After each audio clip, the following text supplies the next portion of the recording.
Subscribe करें Indian network TV news YouTube channel को और बेल आइकन को दबाएं ताकि आप देख सकें हमारी वीडियो सबसे पहले। गुहला चीका बीजेपी महिला मोर्चा की अध्यक्ष एवं वार्ड नंबर 2 की पार्षद समता रानी के निवास पर हरियाणा के एक और सुधार के प्रोजेक्ट डायरेक्टर रॉकी मित्तल ने नशा तस्करों, लड़कियों से छेड़छाड़ के मामलों और समाज में फैली बुराइयों पर बोलते हुए कहा कि हरियाणा में उन्होंने समाज में जो मुहिम चलाई हुई है, ऐसी मुहिम यदि प्रदेश के अन्य एमएलए और मंत्री पदों पर बैठे नेता भी चला दे तो जन समस्या के नाम पर एक भी समस्या न रहे। उन्होंने कहा कि लोकसभा चुनाव आ रहे हैं और जनता की मांग पर ही एमपी पद की दौड़ में कदम बढ़ाने का कार्य किया है। उन्होंने कहा कि जनता उन्हें आशीर्वाद दे तो वे न केवल कैथल जिला की बल्कि हरियाणा के हर एक गाँव, कस्बे, शहर में फैली सामाजिक बुराइयों को जड़ से समाप्त करने का मादा रखते हैं। इस दौरान मित्तल की सभा में कुछ लोगों ने उनके रूटीन में हो सकने वाले कार्यों पर बात की और उनके सामने पुलिस की कार्यशैली पर सवाल उठाए तो रॉकी मित्तल ने मौके पर ही फोन करके चिका थाना प्रभारी सुरेश कुमार को बुलाकर इस मामले में जल्द से जल्द सख्त कार्यवाही करने के आदेश जारी किए। मित्तल ने कहा कि हम भाईचारा भी बरतते हैं और जब जनता के काम नहीं होते तो थाली पीटना भी जानते हैं। गुहला चीका से संभालू जिंदल की रिपोर्ट। उनकी समस्याएं सुनिए, क्या समस्याएं सामने आई और उनका क्या समाधान किया गया है? ज्यादातर समस्याएं गुहला चीका के अंदर नशे को लेकर है। जो चोरी होती है या छेड़छाड़ होती है, ज्यादातर नशे को लेकर प्रॉब्लम है। सबसे मेन जड़ यहाँ की नशा है। यदि नशा बेचने वाले खत्म हो जाए, पीने वाले खत्म हो जाए तो चोरी भी खत्म हो जाएंगी, छेड़छाड़ भी खत्म हो जाएगी। क्योंकि जो पंजाब का बॉर्डर एरिया है, रतिया, फतेहाबाद है, सिरसा है या कैथल का गुहला चीका है, ये ज्यादा प्रभावित है। और यदि प्रयास किया जाए, जैसे हमने खरका साइड में प्रयास किया, बॉर्डर में प्रयास किया तो 60% तक सफलता प्राप्त हुई। यदि थोड़ा और प्रयास करेंगे तो वो दिन दूर नहीं कि नशा खत्म किया जा सकता है। देखो मेरी बात सुनो, अब आप कहते हैं राजनीति का संरक्षण प्राप्त है। ये नशा आज तो बिका नहीं कि बीजेपी की सरकार में बिकना शुरू है। सारी कितनी सरकारें चली गई, कितनी आई और नशा बिकता रहा। लेकिन पहली बार एक और सुधार कार्यक्रम के माध्यम से खुद माननीय मनोहर लाल जी ने, मुख्यमंत्री ने ड्यूटी लगाई कि नशा कैसे खत्म किया जाए और उसके ऊपर हमारी कार्रवाई चल रही है।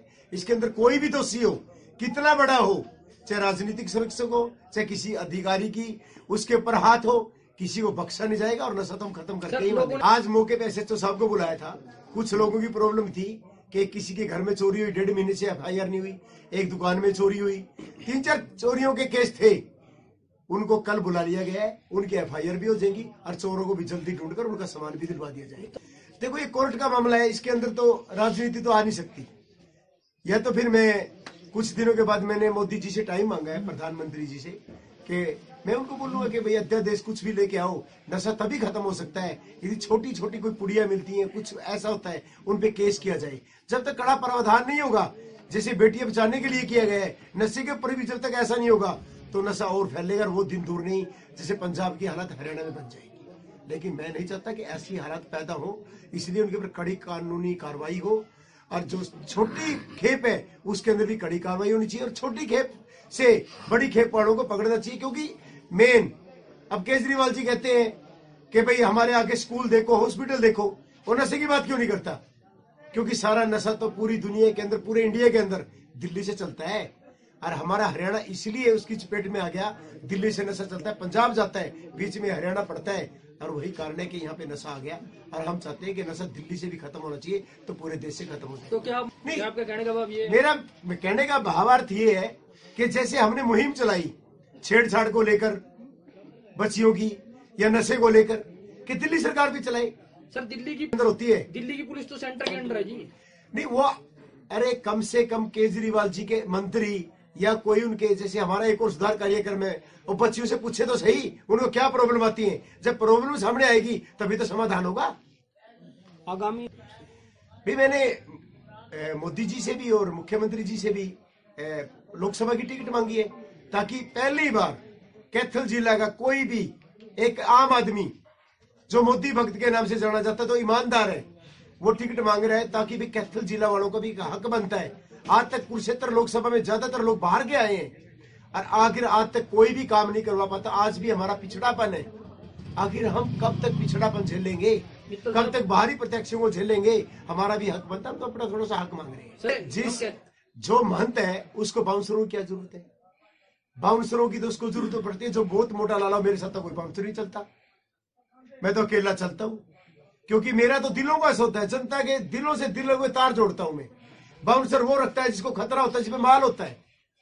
अरे वैसे भी कोई साधु संत मान ले आ गया, वो उसकी गरिमा को खत्म कर रहे हैं। अरे वो पब्लिक ये पूछना चाहती है कि तुम पहले कहां रहते हो, जब चुनाव आता है तुम आ जाते हो कि मेरे को ऊपर से आशीर्वाद प्राप्त है, उसका क्या ये संतों का काम है? संतों ने अपनी मर्यादा ही खत्म कर दी है। भाई आ गया जी, मेरे बांसुर लेके आ गया। संत क्या साबित करना चाहता है? इसका मतलब संत को मिलने के लिए भी पहले बाउंसरों से गुजरना पड़ेगा। सर क्या अरे ऐसा पता क्या होता है, कुछ लोग यही एक रहते हैं कि मैं मोदी जी से जुड़ा हुआ हूं, मैं भाजपा से जुड़ा हुआ हूं, मैं संतों से जुड़ा हुआ हूं। अरे जुड़ा हुआ है, तूने ये बता जनता से कैसे जुड़ेगा तू? जनता ये चाहती है, जनता इतनी भोली नहीं है, जनता उसी को वोट करती है जो जनता से जुड़ा होता है। सबसे खुद मोदी जी ने इंटरव्यू में बोला है कि मेरा समझौता किसी पार्टी से ना सही, मेरा समझौता लोगों से है, जनता से है।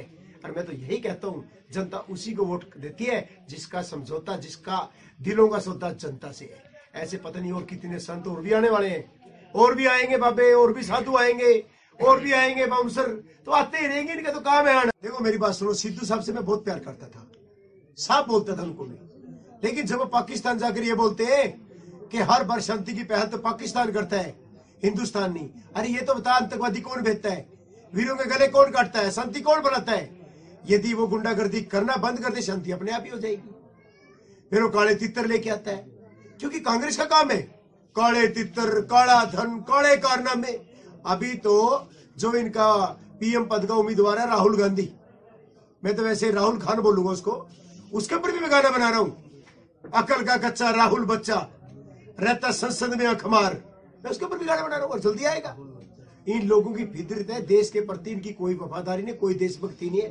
मैंने उनकी गद्दारी पे बनाया, क्योंकि पाकिस्तान का एजेंट सिद्धू, क्योंकि ऐसे ऐसे लोग आ गए, फिर हिंदुओं का क्या होगा, हिंदुस्तान का क्या होगा। मैंने तो वो गाने में दर्शाया है कि फिर मत कहना लव जिहाद हो गया, गले कट गए, आज बॉम्बे ब्लास्ट, आज दिल्ली ब्लास्ट, फिर वही होने वाला है, फिर वीरों के गले कटने वाले हैं। फैसला हिंदुस्तानियों के हाथ में कि तुमने पुराना राज चाहिए कि मोदी जी का राम राज चाहिए।